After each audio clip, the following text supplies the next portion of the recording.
Brasília, a maior cidade planejada do Ocidente. Patrimônio da humanidade tombado pela Unesco.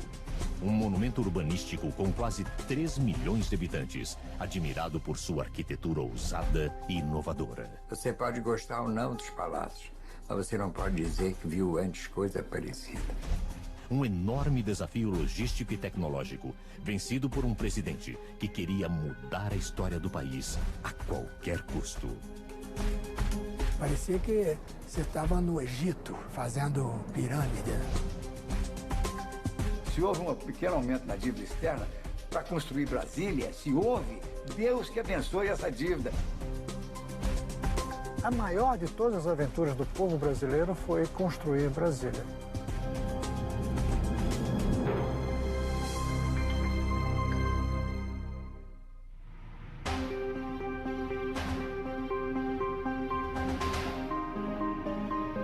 Brasília, a capital do Brasil, é uma cidade única.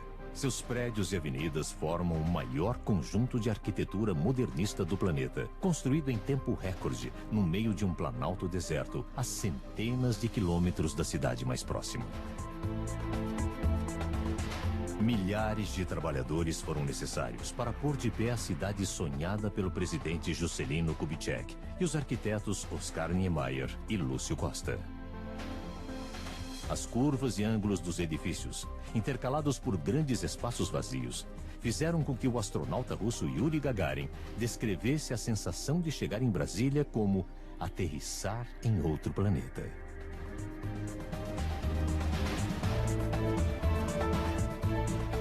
A impressão dos primeiros trabalhadores que vieram para a nova capital também foi de estranhamento.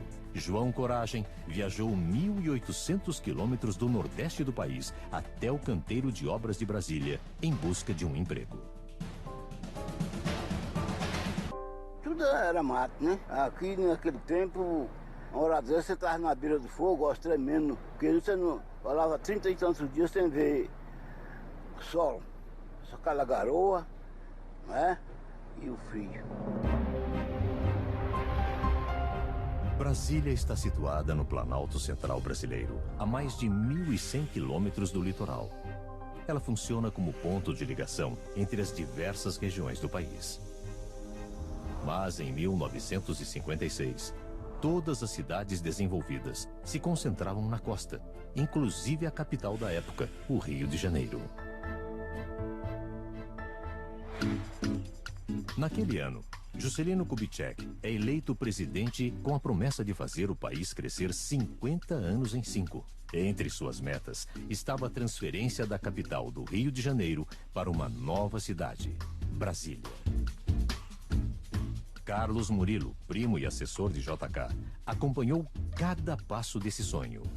O Juscelino foi pioneiro, né? Na vida dele foi pioneiro em todos o que ele pensou. Então Brasília não foi só para trazer a capital, foi para interiorizar o país. A ideia de transferir o governo brasileiro para o interior já era antiga. Em 1892, o astrônomo belga Louis Cruz chefiou uma expedição para determinar onde ficaria a nova capital. Ele concluiu que os rios daquela região, por se manterem cheios, mesmo durante as estações secas, propiciavam as condições ideais para construir uma cidade.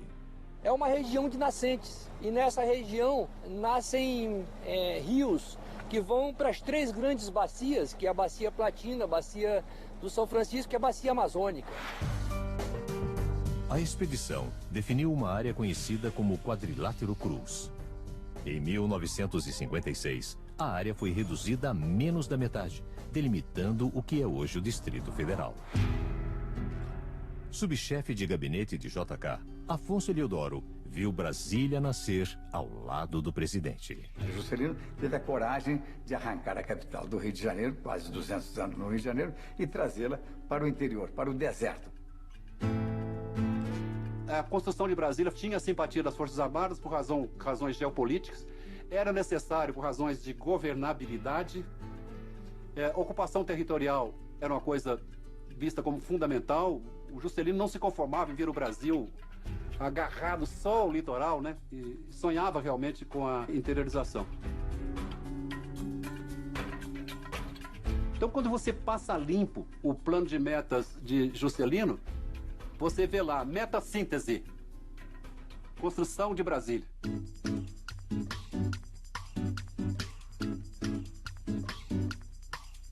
Juscelino Kubitschek criou uma empresa especialmente para a construção da nova capital, a Nova Cap.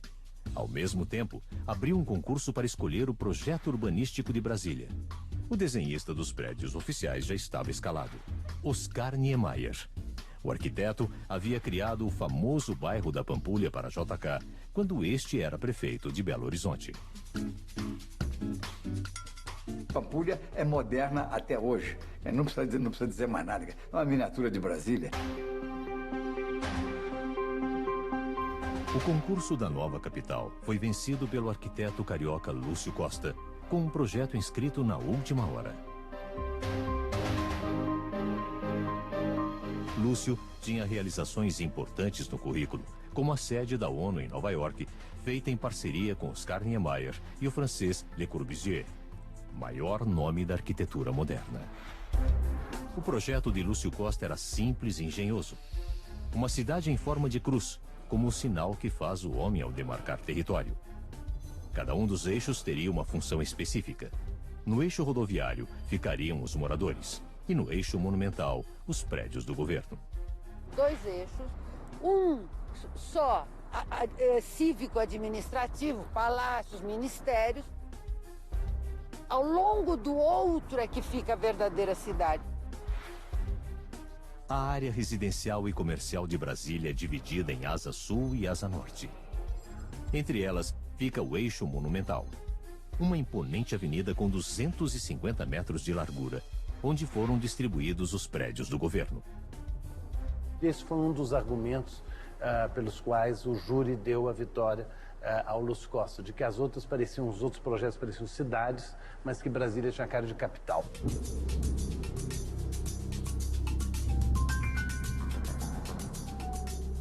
O cruzamento dos 2 eixos no Planalto Central marcou o início da construção de Brasília.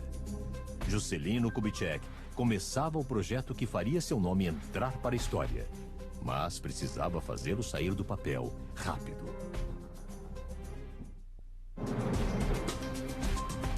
Um dos aspectos mais impressionantes de Brasília foi a velocidade com que ficou pronta. Toda a sua estrutura principal foi construída em menos de 4 anos.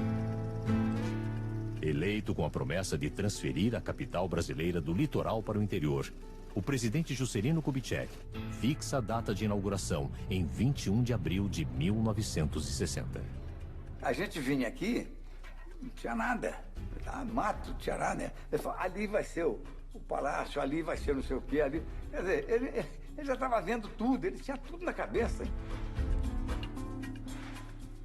O prazo apertado de pouco mais de 1000 dias para as obras serem concluídas ajudou Juscelino a ter carta branca no Congresso. Não por apoio, mas por descrença da oposição. Ou ele construía Brasília, ou ele estava liquidado. Eles falaram, não, nós vamos aprovar porque Brasília vai ser o cemitério do Juscelino. Começava a grande corrida contra o relógio. No seu curto período de construção, Brasília atraiu mais de 60 mil trabalhadores, entre operários e serviços de apoio. Todos eram bem-vindos. Brasília está a 1000 quilômetros de distância do centro de abastecimento. Mão de obra zero. Quem é que veio? Vieram os nordestinos, formidáveis, gente fantástica, trabalhadora. Vieram os mineiros, vieram os paulistas, vieram os cariocas, vieram os gaúchos, veio gente do Brasil inteiro. Os trabalhadores foram apelidados de candangos, nome com que os escravos africanos costumavam se referir a senhores de engenho durante o Brasil colonial.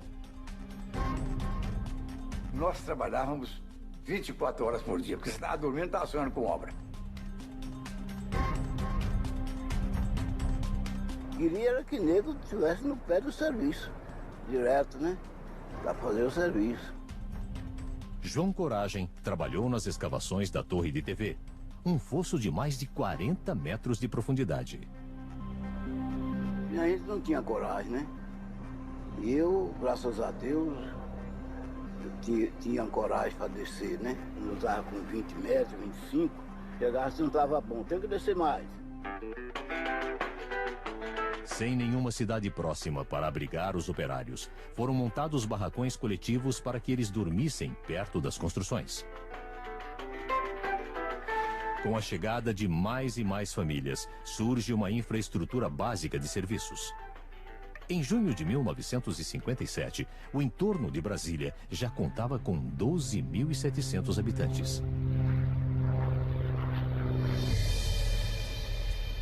Um ano depois, em junho de 1958, era inaugurado o primeiro prédio da nova capital, o Palácio da Alvorada, residência do presidente da República.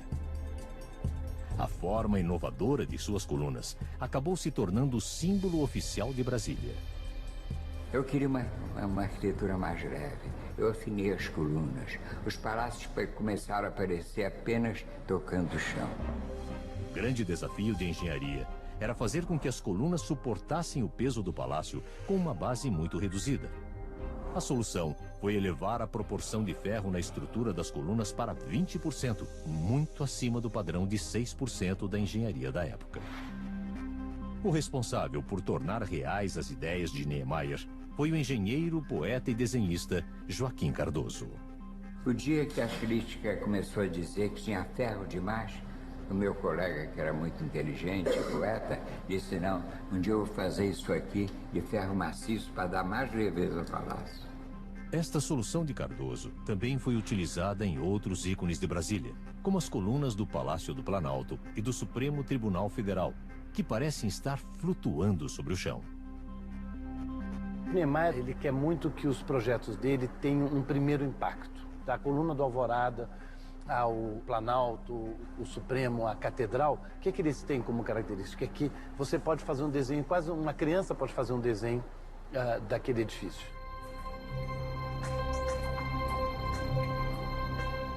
As obras de Niemeyer em Brasília estão distribuídas no eixo monumental, que também faz parte de um desenho facilmente reconhecível. Lembra um avião. Lúcio Costa não gostava da comparação com o avião. Ele dizia que, no máximo, borboleta.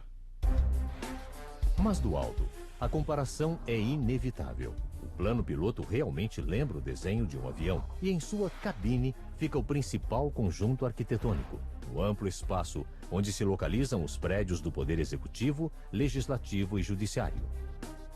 A Praça dos Três Poderes. A ideia da Praça dos Três Poderes, da esplanada, era, no fundo, dar essa característica de capital. O Lúcio Costa queria era isolar essa parte de governo para que ela não fosse, digamos, poluída com construções de outros tipos.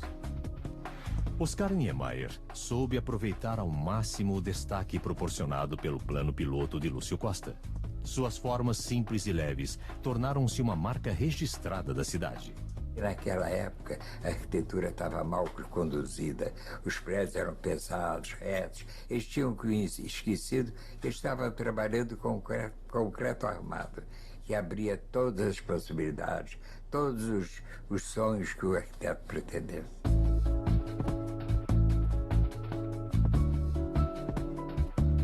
Niemeyer buscou causar surpresa também nos interiores dos prédios, convidando diversos artistas brasileiros para colaborar na composição dos ambientes. O Itamaraty, tradicionalmente, no Brasil, é o local onde o presidente da República recebe as autoridades estrangeiras. E o Niemeyer soube traduzir isso em espaços.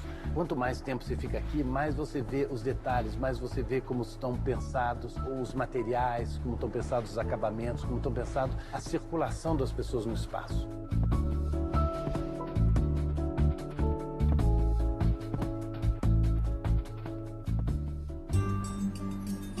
Coube ao arquiteto Carlos Magalhães o desafio de supervisionar a construção de uma das mais impressionantes obras de Niemeyer, a Catedral Metropolitana de Brasília. Essa estrutura é fantástica, né? É uma descoberta incrível, porque é uma coluna que se repete 16 vezes e não é uma coisa monótona, é uma coisa rica, surpreendente, que é diferente de todas as catedrais que existem pelo mundo afora.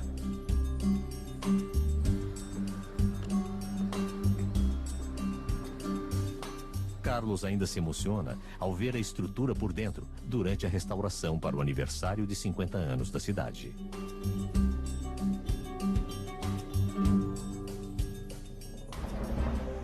Niemeyer projetou uma estrutura de 16 colunas curvas que cobrem um vão livre de 30 metros de altura e 60 metros de diâmetro, sem nenhum apoio central. Para equilibrar a pressão das 1.400 toneladas do conjunto, foram feitos 2 anéis de concreto armado. O inferior evita que as colunas escorreguem para fora e o superior absorve a compressão no encontro das colunas. Eu garanto a você que a pessoa que mais se assustava era eu. Que eu chegava de noite em casa e ficava pensando como é que essa coisa ia ficar em pé.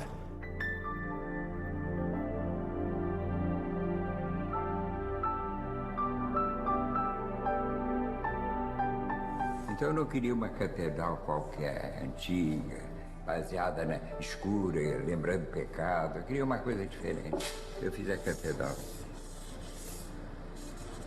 Depois eu fiz o caminho da catedral em sombra, de modo que a pessoa, quando chegasse na nave, ela tivesse o efeito, o contraste da luz, e que a vista se estendesse pelo espaço. Era uma ideia assim que o crente, a pessoa que acredita em Deus, sentisse aqui que ele estava mais em ligação com o infinito.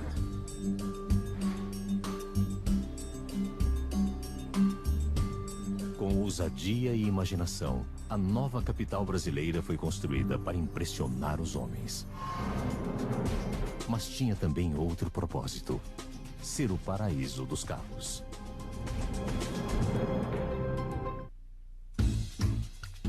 A construção de Brasília aconteceu durante um período de otimismo e euforia nacional. Em 1958, o país conquista pela primeira vez a Copa do Mundo de Futebol, na Suécia. No mesmo ano, surge a Bossa Nova, que logo se torna uma marca registrada do Brasil. Juscelino Kubitschek recebe o apelido de Presidente Bossa Nova. O JK percebeu que as condições mundiais favoreciam um projeto de desenvolvimento audacioso. E perceberam, por exemplo, que era o momento de acelerar ao máximo o processo de substituição de importações. Daí a indústria automobilística. O Brasil agora se apresenta numa fase extraordinária de desenvolvimentos.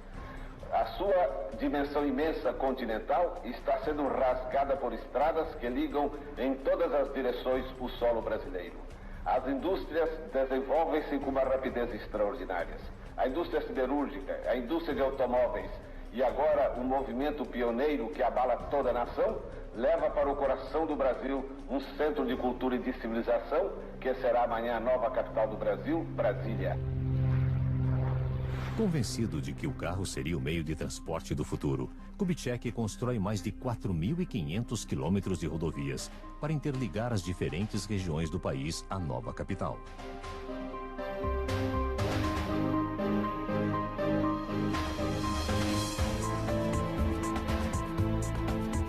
Além de ponto de ligação entre rodovias, Brasília foi planejada como um paraíso do automóvel. Com avenidas largas e retas, sem semáforos ou esquinas. O projeto original seria uma cidade sem cruzamentos. E aqui estou eu entrando no que é chamado em Brasília de tesourinha. A capital do Brasil tem um dos índices de carro por habitante mais altos do mundo. Um veículo para cada 2,5 moradores. Não é que as pessoas gostem do carro, é que nas circunstâncias específicas de Brasília, o carro é a melhor solução.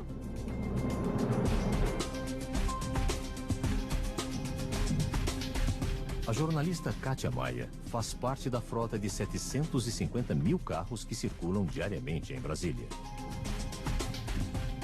A hora do rush é a pior hora, não tem como fugir a um engarrafamento aqui em Brasília. O projeto de Brasília previa que os deslocamentos entre trabalho e moradia fossem feitos de carro. Mas que todas as necessidades cotidianas pudessem ser resolvidas a pé. Para isso, Lúcio Costa criou as chamadas superquadras, quarteirões de 300 por 300 metros. E nos espaços existentes entre as superquadras foram criados pequenos centros comerciais, escolas e clubes esportivos. As superquadras foram espalhadas pelas duas asas do plano piloto.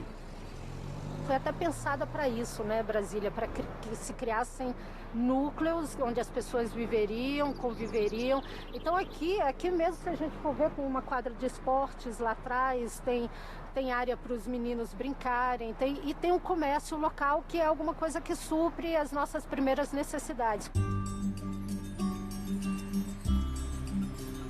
Baseado nos princípios modernistas de Le Corbusier, Lúcio Costa estipulou regras rígidas de construção para superquadras.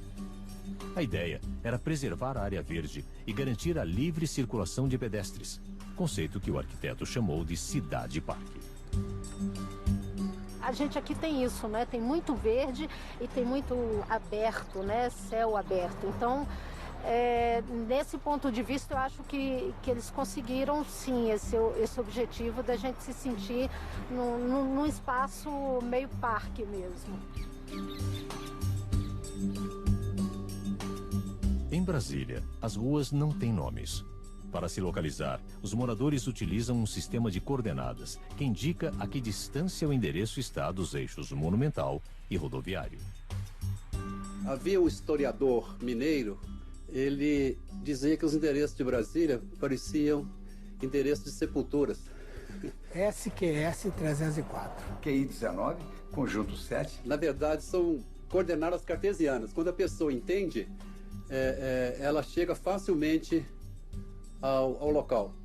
Não, peraí, eu inverti, peraí. SQN 215. SHIS QL 12. É Superquadra Sul 302. For dar o endereço para o chofer de táxi, eu vou dizer 309 Sul. Ele vai entender perfeitamente o que eu falei. As primeiras superquadras da Asa Sul foram projetadas por Oscar Niemeyer e foram as únicas a serem entregues antes da inauguração de Brasília. E foi por pouco. 6 meses antes da data estipulada, não havia mais dinheiro para a construção e quase nenhuma obra estava pronta.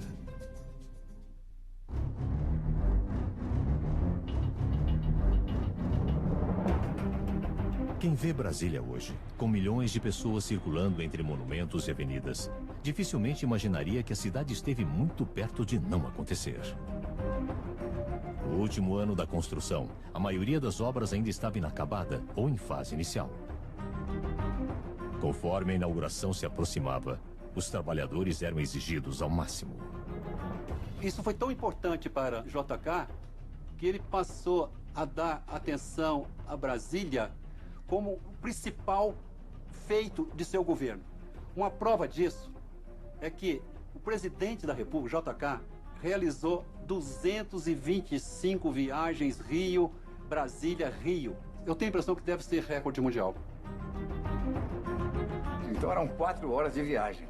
A gente chegava aqui, às vezes, depois de meia-noite e tal. Aí ia decorrer obra. E estimula um, estimula outro, cobra de um, cobra de outro e tal. Então ele transmitia aquilo ao operário, ao mestre de obra, eu dizia, todos, aquilo era uma questão de honra para eles. Em vez de dar uma matéria, dava 10. Ao mesmo tempo em que recebiam um incentivo pessoal do presidente Juscelino Kubitschek, os candangos tinham que lidar com condições de trabalho de extrema insegurança. Isso acontecia por causa da pressa, das condições de segurança, que eram outras. Parecia que você estava no Egito, o cara fazendo pirâmide. Entre 1957 e 1959, o único hospital de Brasília registrou 3.200 internações e 91 mortes. Mas há relatos de muitos acidentes não registrados. Acidente tinha muito. Se o camarada facilitasse, morria mesmo, né? O nego subia lá pra cima, pensava que não, caía cá embaixo. Quando caísse, já estava pronto, né? No campo político, Juscelino Kubitschek enfrentava duras críticas sobre os gastos da construção. Aproveitando um momento difícil, opositores espalham o boato de que o presidente levava até areia de avião para Brasília. Os ignorantes, os estúpidos que combatem Brasília até hoje, dizem que o material para cá vinha de avião. O avião daquele tempo era o Douglas. Eram 13 lugares, 14 lugares. Como é que ia trazer tijolo, areia, essas coisas? Um dos pontos polêmicos era o lago artificial que teria que ser construído ao lado do plano piloto. Com uma barragem represando o rio Paranoá, a ideia era criar um reservatório de água, gerar energia elétrica e elevar a umidade relativa do ar, que no Planalto Central pode ficar abaixo dos 15% no inverno. Edmilson Figueiredo encontrou mais um uso para o Lago Paranoá. Ele faz passeios turísticos e educativos pelos seus 40 quilômetros quadrados de extensão. O lago, ele atenua significativamente o clima seco da cidade no período da estação seca, que é muito crítica aqui, né? E o lago hoje, ele desperta também como uma grande vocação para o turismo. No fundo do lago, a 12 metros da superfície, ainda existem vestígios de acampamentos candangos que foram inundados. A nova CAP, ela incentivou as pessoas a ficarem, a se instalarem nessa região. Porque a partir do momento em que o lago começasse o processo de represamento, ele expulsaria naturalmente as pessoas que aqui habitavam. Foi enchendo assim de uma vez, foi lentamente, né? Até que foi tomando conta das casas. E aí foi obrigado a gente mudar. O Lago Paranoá, ele foi determinante, foi uma das primeiras construções da cidade. O lago foi inaugurado em setembro de 1959. Mas a comemoração foi curta. 6 meses antes do previsto, a verba para construir Brasília acaba. Juscelino recorre então ao Fundo Monetário Internacional, sem sucesso. O FMI, para emprestar, fazer o empréstimo, exigia que o país parasse 2 anos. Parava Brasília, parava tudo, para recuperar. Aí depois então ele emprestaria o dinheiro. Então ele falou, não, entre eu parar 2 anos para receber esse empréstimo e perder todo o que foi feito para o progresso do país, eu prefiro avançar do progresso do país e não quero empréstimo ao FMI. Para superar as limitações financeiras, Juscelino chegou a negociar pessoalmente com os fornecedores. Aí ele ligava direto para o presidente da empresa, da companhia de cimento, né? Falei, eu te dou um prazo de 48 horas, 72, você põe cimento lá. Senão você está rompendo com o governo. Aí o cimento aparecia. A verba restante para a construção é conseguida com emissões de moeda e venda de títulos da dívida pública.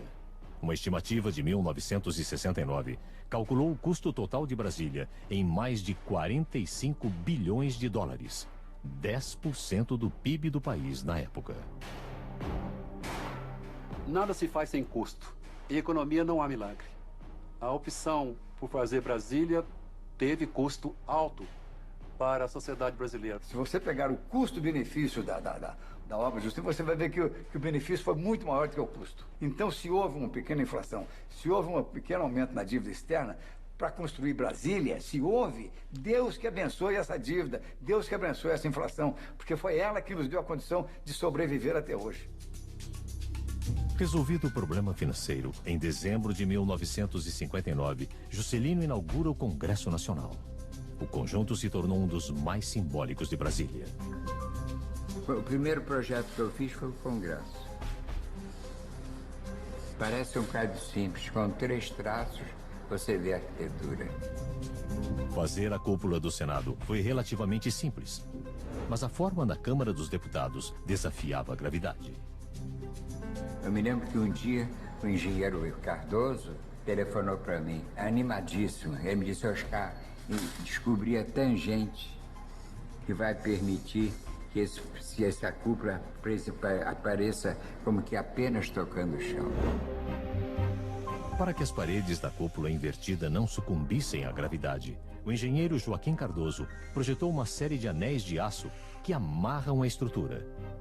Ao invés de suportar o peso, o concreto serve para vedar, proteger e dar rigidez ao esqueleto metálico.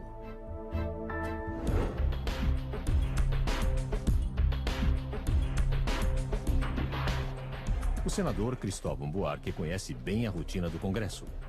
Antes de trabalhar no Senado, já foi governador do Distrito Federal e ministro da Educação.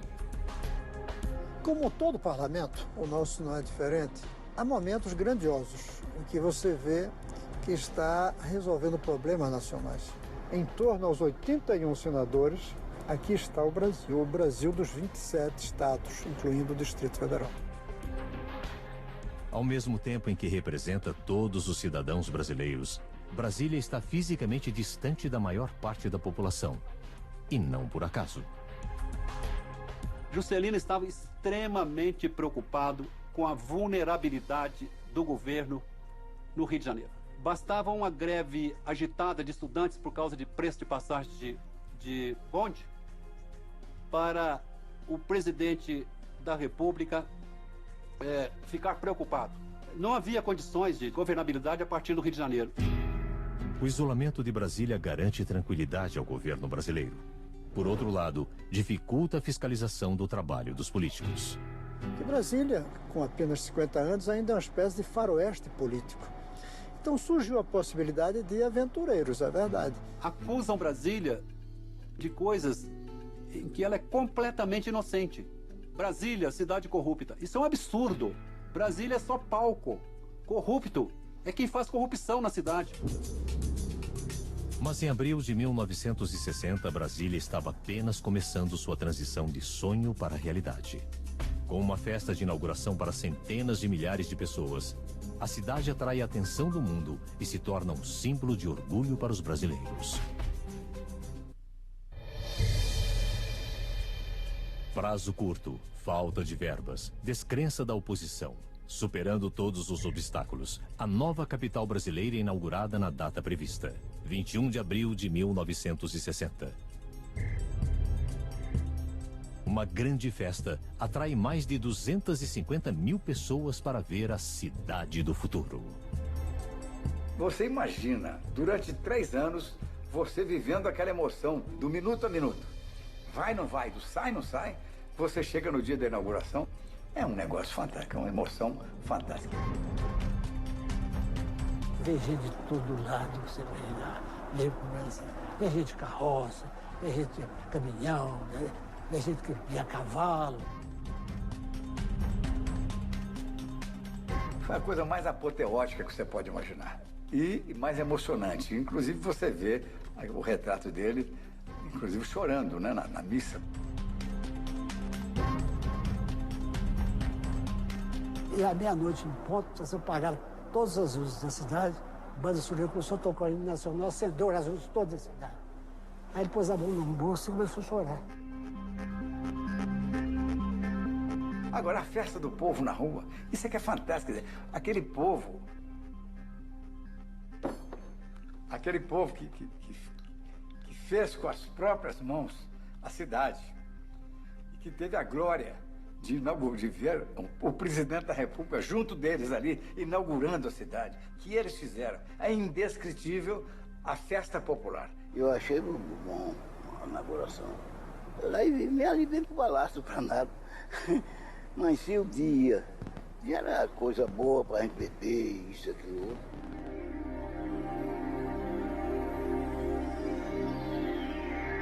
O surgimento de Brasília repercute no mundo todo. Jornais destacam a arquitetura inovadora de Oscar Niemeyer e a rapidez com que o projeto de Lúcio Costa foi trazido à realidade. Se você for a Brasília, você foi a Brasília. Você pode gostar ou não dos palácios, mas você não pode dizer que viu antes coisa parecida. Isso é que é arquitetura.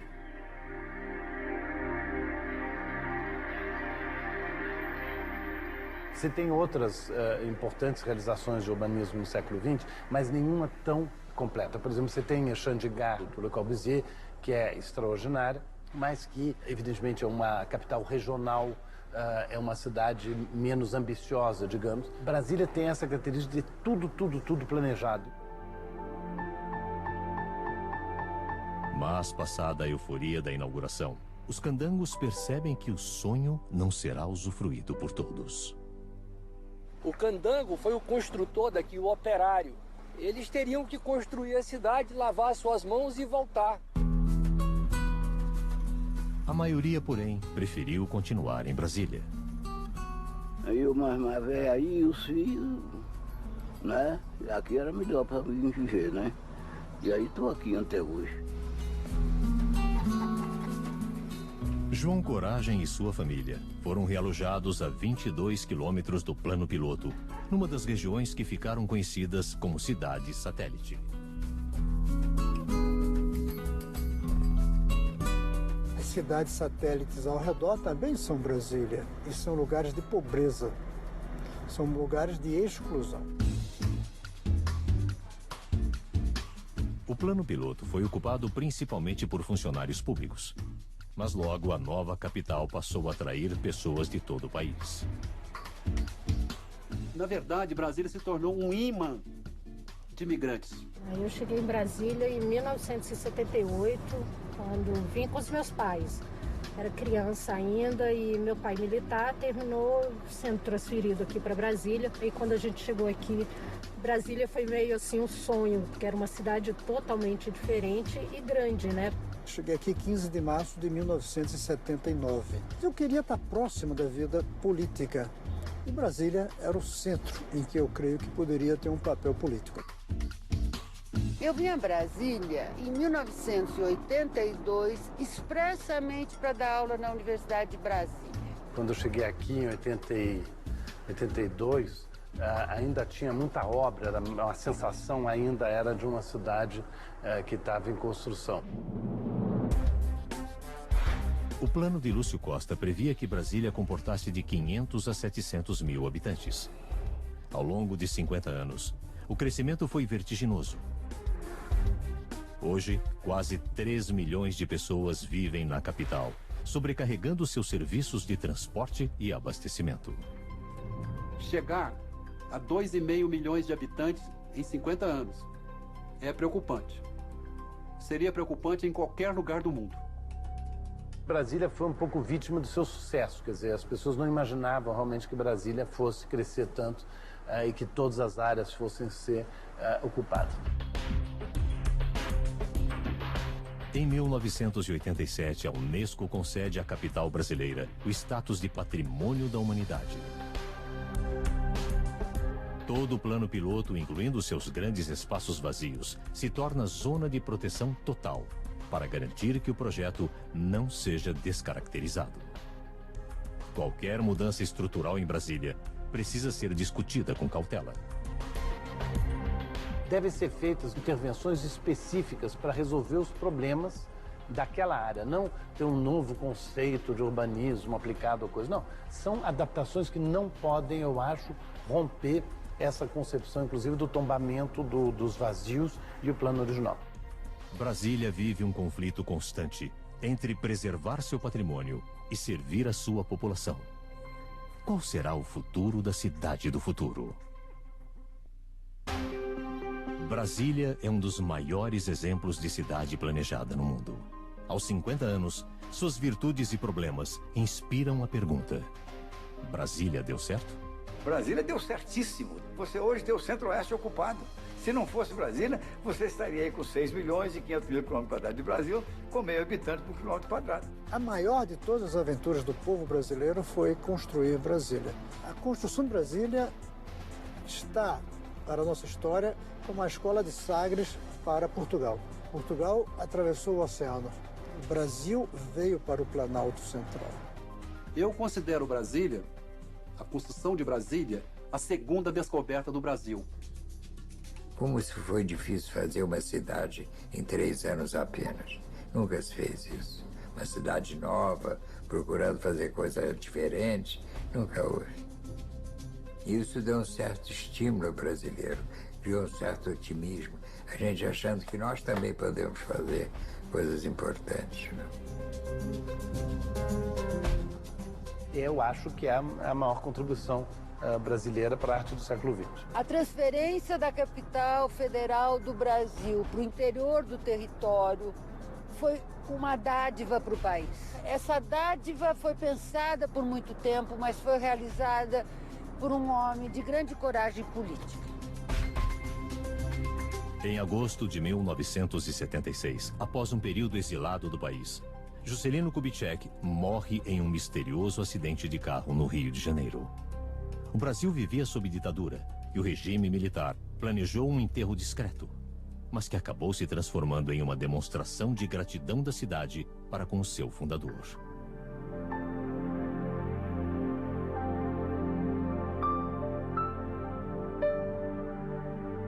Mas foi um negócio tão impressionante que tinha carro do aeroporto à catedral. E a missa foi um negócio assim, tinha mais de 100 mil pessoas. Foi uma revolta do povo contra a ditadura. Então mostrou que o povo queria realmente o Juscelino. O Juscelino era um homem querido. Hoje, o corpo de Juscelino Kubitschek está guardado num memorial projetado pelo amigo Oscar Niemeyer. Estou me lembrando a luta que foi para poder subir essa estátua aí. Porque os militares, na época da linha dura, achavam que o Niemeyer fez isso, porque o Niemeyer era comunista, sempre foi, né? E que a sombra parecia o martelo com a foice, que era o símbolo do comunismo. O memorial está localizado na área central de Brasília, cidade que materializou o sonho de Juscelino Kubitschek de redescobrir o país. Ele falou, eu não quero nada, só quero uma coisa muito bom, o fundador.